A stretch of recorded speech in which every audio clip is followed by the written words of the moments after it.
Praise lord everyone. తిమోతికి రాసిన రెండవ పత్రిక 4వ అధ్యాయం 17వ వచనంలో, ప్రభువు నా పక్కన నిలిచి నన్ను బలపరచును గనక నేను సింహము నోటి నుండి తప్పించబడితిని అని చెప్పి అపోస్తలుడైన పౌలు రాస్తారండి. అవునండి, మన దేవుడే మన పక్కన నిలిచి మనల్ని బలపరుస్తాడు. మనము పైన వచనాలు చదివినట్టయితే పౌలు గారు అంటారండి, నన్ను అందరూ విడిచిపెట్టిపోయారు, అయినప్పటికీ నేను సువార్త ప్రకటించడము, దేవుని సేవ చేయడము మానలేదు అని చెప్పి చెప్తారండి. ఈరోజు మిమ్మల్ని అందరూ విడిచిపెట్టిపోయారేమో, మీరు డిసప్పాయింట్లో ఉన్నారేమో, మీ శరీరంలో ఆరోగ్యం లేదు కావచ్చు, అనారోగ్యం బట్టి మీరు ఎంతగానో బాధపడుతున్నారేమో, కానీ ప్రభువే మీ పక్కన నిలిచి మిమ్మల్ని బలపరుస్తాను అంటున్నాడండి.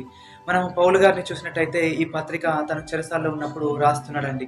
తను ఏదో డిసప్పాయింట్మెంట్లో రాయట్లేదండి, తను ఆనందిస్తూ మరలా చెప్తున్నాను ఆనందించుడి అని చెప్పు రాస్తున్నాడు. ఎందుకంటే ప్రభువే తన పక్కన నిలిచి తను బలపరుస్తున్నాడు కాబట్టి తను అలా రాయగలుగుతున్నాడండి.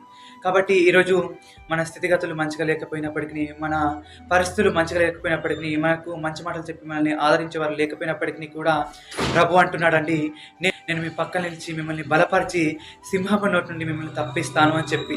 సింహం నోటి నుండి అంటే అపవాది సింహం వలె గర్జిస్తూ మన జీవితంలో తెచ్చే కార్యాలను బట్టి, శ్రమలను బట్టి, ఇబ్బందులను బట్టి, ఇరుకులను బట్టి, నష్టాలను బట్టి, అనారోగ్యములను బట్టి నేను వాటి నుండి మిమ్మల్ని విడిపించి మీ పక్కన నిలిచి మిమ్మల్ని బలపరిచి మేము సింహంలో నుండి మిమ్మల్ని విడిపిస్తానని చెప్పి దేవుడు ఈరోజు మనతోనే చెప్తున్నాడండి. అట్టి కృప దేవుడు మనందరికీ దయచేయును గాక. ఆమేన్. హల్లెలూయా.